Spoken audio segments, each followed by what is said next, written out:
فضائل اعمال کتاب پہ اعتراض کیا جاتا ہے کہ اس میں ضعیف حدیثیں ہیں، تو پھر کیا ہو گیا؟ ضعیف حدیثیں تو ابو داؤد میں بھی ہیں، ضعیف حدیثیں تو ابن ماجہ میں بھی ہیں، ضعیف حدیثیں تو جامع ترمذی میں بھی ہیں، تو پھر کیا کریں گے؟ ضعیف حدیث سنن نسائی میں اس کو نکال دیں گے؟ تو بھائی ضعیف حدیث کا کوئی حل تو ہوتا ہے نا، وہ حل کیا ہے؟ تو اس کے دو حل ہیں۔ نمبر ایک، اگر اس پر اجماع نہ ہو تو صرف فضائل میں پڑھو، تو اس لیے فضائل میں پڑھیں۔ اگر اس پہ اجماع ہو جائے تو اس کا بھی حل ہے، یحکم للحدیث بالصحۃ اذا تلقاہ الناس بالقبول وان لم یکن لہ اسناد صحیح۔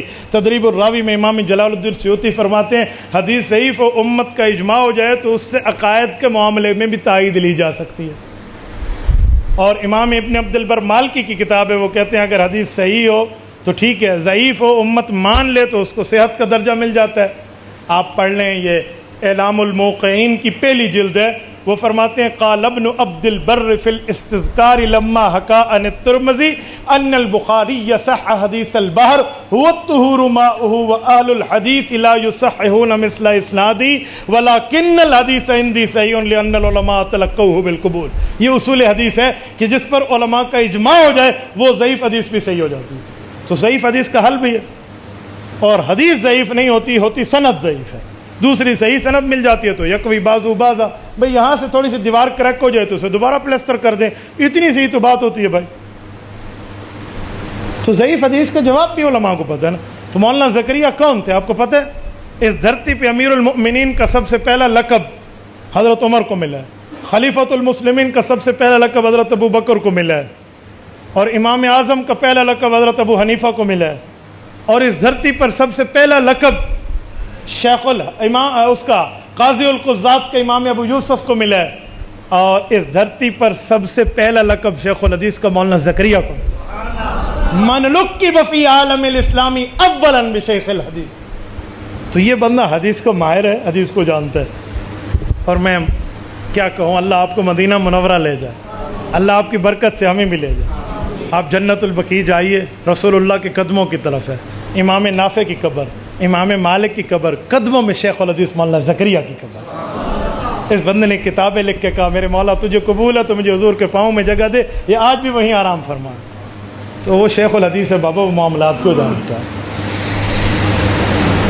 ایک آدمی کہتا ہے کہ مولانا زکریا کا دماغ کمزور ہو گیا تھا آخر عمر میں، تو حضرت زکریا نے کہا کہ آپ اس کو چھوڑ دیں، پھر فضائل اعمال لکھی، زیادہ تر ضعیف حدیث ہیں۔ یہ بندہ جھوٹ بولتا ہے، جھوٹ بول رہا ہے، سچ کے ساتھ جھوٹ ملا رہا ہے۔ فضائل اعمال کی بات نہیں تھی، فضائل میں اعمال میں ایک چھوٹے سے رسالہ ہے حکایات صحابہ، یہ اس کی بات ہے۔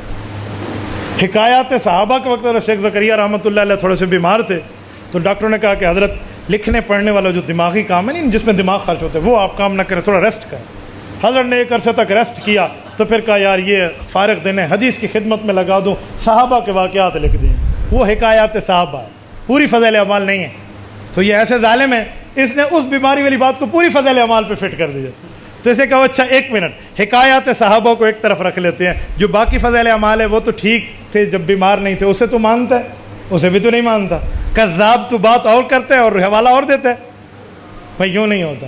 6 اور 6 12 ہوتے ہیں، 6 اور 6 8 نہیں ہوتے۔ تیرے 10 روپے چلتے ہیں تو ہمارے بھی چلتے ہیں۔ اور کمال ہے شیخ زکریا کی، اس نے حکایات صحابہ لکھی ہے اور ایسی ترتیب سے لکھی ہے، اس بیماری کے دنوں میں بھی رہتی دنیا تک اس سے دنیا سلام پیش کر رہی۔ دماغ کمزور ہو گیا تھا، یہ تو بات ہی نہیں ہے، اتنی بات ہے حضرت آپ دماغ کو ریسٹ دیں، جسم کو ریسٹ دیں، تھوڑا آرام کر لیں۔ بھئی میں آپ کو کہتا ہوں حضرت آپ تھوڑا آرام کر لیں، اس کا کیا معنی ہے آپ لنگڑے ہو گئے ہیں؟ میں کہتا ہوں حضرت آپ تھوڑا سو جائیں، اس کا کیا معنی ہے آپ کی آنکھیں بند ہیں؟ حضرت آپ دماغ کو ریسٹ دیں، اس کا کیا معنی ہے تو پاگل ہی ہے بھائی؟ خدا کے بندے، ریسٹ دینے کا یہ معنی ہوتا ہے کہ وہ پاگل ہو گیا؟ تو کیا لفظ ہے اور کس لفظ کو تم نے کیا سے کیا بنا دیا۔